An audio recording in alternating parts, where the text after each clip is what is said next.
Olá pessoal, sejam todos muito bem-vindos. Este é o Americano, o melhor documentário sobre a América Latina. Este é o segundo episódio de 3 vídeos que iremos fazer, iremos colocar aqui na ordem, estamos no segundo já. Para quem não assistiu, corre lá no nosso canal, já assistiu o primeiro, que foi sobre a América do Norte, foi bem interessante. E esse segundo é sobre a América Central, queremos falar um pouco a sua trajetória e a sua história. Bom, primeiramente vamos falar sobre a localização da América Central, certo? Ela é dividida em duas partes. Nós temos a América Central Continental, que é a parte que liga as duas Américas lá do Norte e Sul, aquela que fica só um fiozinho assim. E temos também a América Central Insular, que no caso são as ilhas que ficam ali no Mar do Caribe. Bom, na parte continental nós temos os seguintes países: Belize, Guatemala, Honduras, El Salvador, Nicarágua, Costa Rica e Panamá. Já na parte insular, nós vamos ter os seguintes países: Cuba, Jamaica, Haiti, República Dominicana e Porto Rico. Ainda existem 8 regiões autônomas na América Central, que formam as famosas Antilhas, e são elas Antigua e Barbuda, Barbados, Granada, Dominica, Santa Lúcia, São Cristóvão e Neves, São Vicente e Granadinas, Trindade e Tobago. É isso. A América Central está ligada diretamente à colonização espanhola, ocorrida entre os séculos XVI e XIX. Mas antes de contar os fatos recentes, seria interessante a gente entender um pouco sobre o passado dessa região, sobre a cultura e os povos que habitavam. Para começarmos, precisamos saber que os primeiros habitantes da América Central foram os aborígenos, e eles permaneceram na região durante muito tempo. Nesse mesmo período, estavam surgindo várias sociedades, entre as mais relevantes, os maias e os astecas, que embora eles tenham se originado nas regiões mexicanas, eles também fizeram parte da América Central. Situados no que hoje se encontra a atual Guatemala, os maias haviam desenvolvido já a sua escrita hieróglifica, o seu próprio calendário e técnicas de astronomia. Um ponto bem interessante a ressaltarmos é a construção do templo de Kukulcán, localizada na antiga cidade de Chichén Itzá, que hoje em dia é considerado nada mais, nada menos do que uma das 7 maravilhas do mundo. Sai da foto. Eles viveram em um período e um local onde não existia muito contato com outros povos amigáveis, então eles tinham que ser hostis em algumas ocasiões e ver o que tinha que dar. Porque senão os maias se expandiram pelas florestas do sul do México, Guatemala, Belize e Honduras. Suas relações internas eram até que bem organizadas. O chefe de estado liderava pequenas aldeias com moradias básicas e alimentação para a subsistência. Eram encontrados na civilização desde artesãos, guerreiros, agricultores, camponeses, escravos, homens livres e tudo mais. O processo por um desenvolvimento cultural foi impressionante, com a criação de suas principais cidades-estados. Tais províncias como Tikal, Palenque, Ladná e outras passaram a ter uma relação cultural mais viável. Porém, o perigo para um desenvolvimento hegemônico preocupava e era fortemente vetado pela civilização, já que as cidades-estado mantinham boas relações para não ocorrerem muitos conflitos nem desavenças. Já os astecas formaram uma civilização que teve origem na região mexicana, tendo Tenochtitlán como sua principal capital. Cidade essa que mais para frente se tornaria a capital do México, a cidade do México. Coincidência, não? Eles eram politeístas e acreditavam que o sacrifício humano era vital para o sol e para o seu funcionamento e tudo mais. Apesar de algumas crenças primitivas, a civilização asteca era bem sofisticada. Seu sustento vinha da agricultura, que era bem próspera por causa das chinampas. Eram ilhas artificiais construídas manualmente pelos astecas, como se fossem umas ilhazinhas e onde conseguiam colocar as plantações, eram irrigados no meio. Vai passar a foto aí para vocês.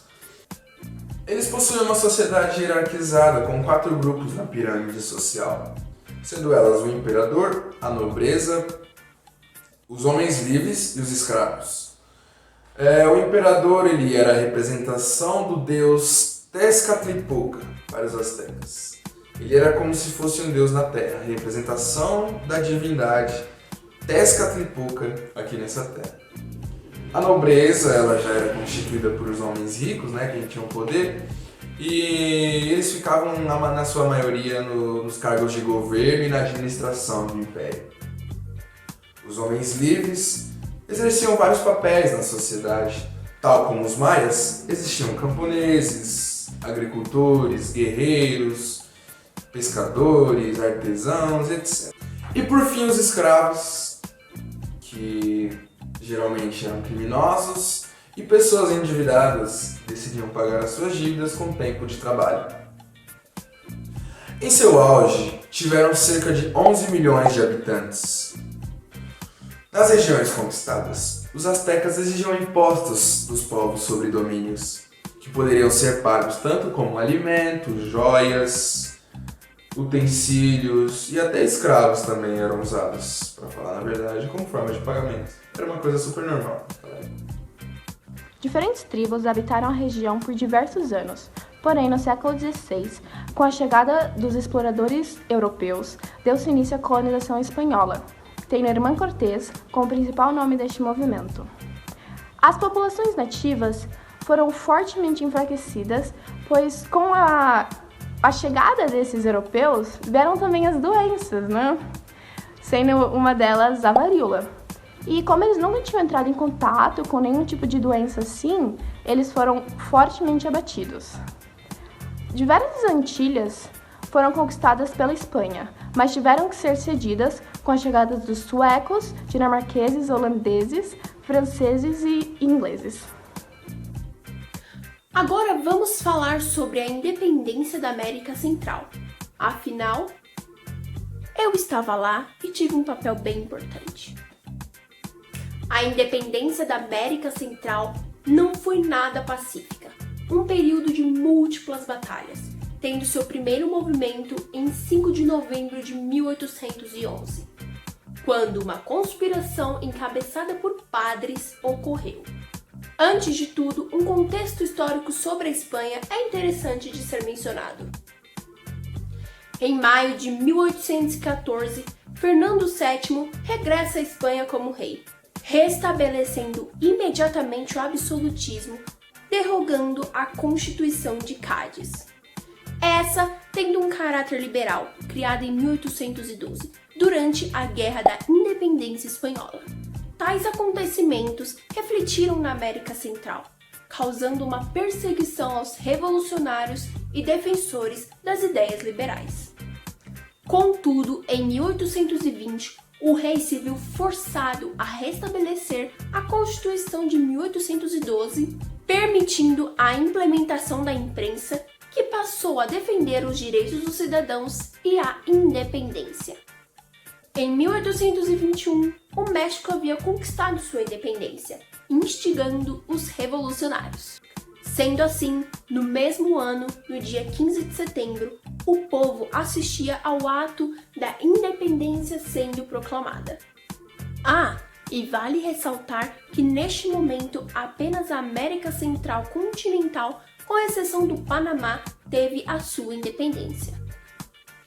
Em 1823, no entanto, estas 5 províncias se separaram, formando um novo estado que se chamava Províncias Unidas da América Central.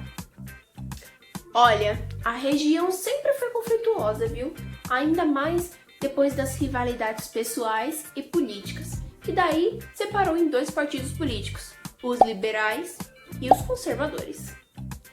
Tais disputas condenaram a federação, que quebrou em 5 países diferentes, em 1838.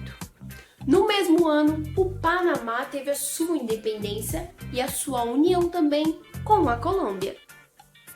A Guerra dos 1000 Dias foi outra batalha travada no período. Essa foi entre os colombianos e panamenhos, uma guerra civil sangrenta que devastou a República Colombiana e que, com isso, o Panamá obteve a sua independência. Belize ganhou a independência da Grã-Bretanha até 1981 e o seu território foi reivindicado pela Guatemala. O século XX para a América Central, infelizmente grande parte dele foi marcado por ditaduras militares. É que vínculos com famílias ricas e empresas estrangeiras influenciaram na perpetuação e dominação do período militar.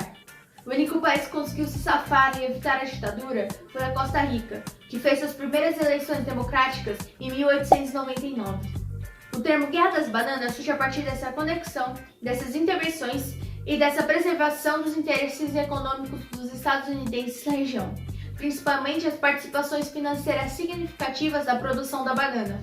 Os Estados Unidos muitas vezes apoiavam governos que pareciam estáveis apesar da repressão.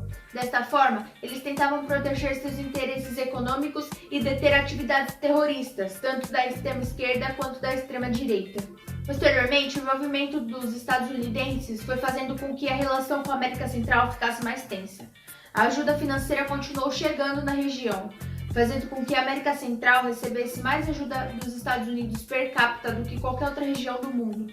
Apesar do apoio estadunidense que ocorria, a população estava extremamente reprimida, vivenciando ditaduras, querendo sua liberdade, sendo brutalmente restringidos. Isso causava uma enorme revolta diante de muitos cidadãos, que faziam com que comunidades começavam a se virar contra os governos. Em 1992, a Guerra Civil em El Salvador finalmente chegou a uma conclusão com um cessar-fogo.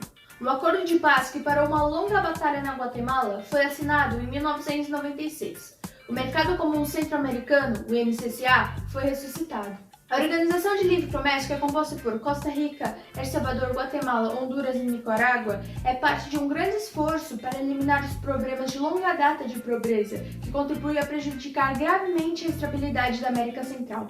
Depois, em 2007, os eleitores da Costa Rica se tornaram o último país a ratificar o Acordo de Livre Comércio da América Central. Um acordo de livre comércio com os Estados Unidos, que inclui El Salvador, Guatemala, Honduras, Nicarágua e República Dominicana. Bem, como visto, a América Central tem uma diversidade de países. Belize, Guatemala, Honduras, El Salvador, Panamá e dentre muitos outros países. A maioria dos países compartilha uma origem semelhante, onde sofreram nas mãos dos europeus quando ainda as navegações estavam muito ativas. Portanto, apesar de tantas guerras, conflitos e coisas ruins que essa região já passou, ela consegue manter a sua melhor característica, que é a simplicidade. Apenas com pequenas fazendas, a economia não sendo tão avançada e com suas belezas naturais, ela consegue manter a região ativa. Bom, e esse foi mais um episódio do nosso documentário que conta a história do continente americano. Espero que vocês tenham entendido. Qualquer dúvida, deixem aqui nos comentários que nós iremos responder. Não esqueçam de deixar um like nesse vídeo, se inscrever aqui no nosso canal e ativar o sininho de notificação.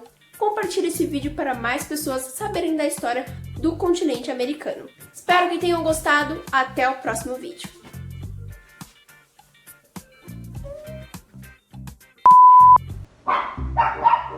O cachorro entrou dentro do sofá. Eu não acredito que ela fez isso. Ela quer que eu tire ela. A restabelecer a Constituição de 1812, permitindo a implementação da imprensa.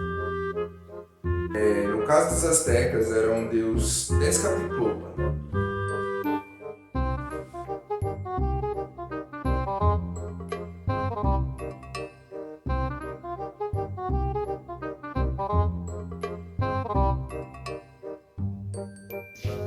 E mais uma vez os estadunidenses se metendo onde não deve, causando discórdias. Fazer o que, né? É o que eles fazem. Será que ela sai? Mano, a cachorra entrou dentro do sofá, sabe? Inconveniente, sabe?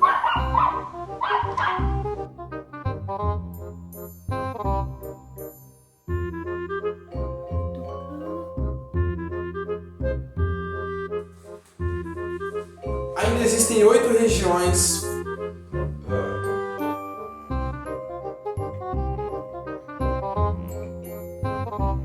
Dos exploradores europeus.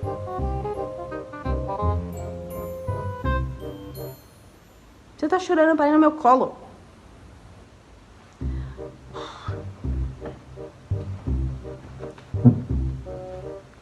Eu vou apresentar assim agora.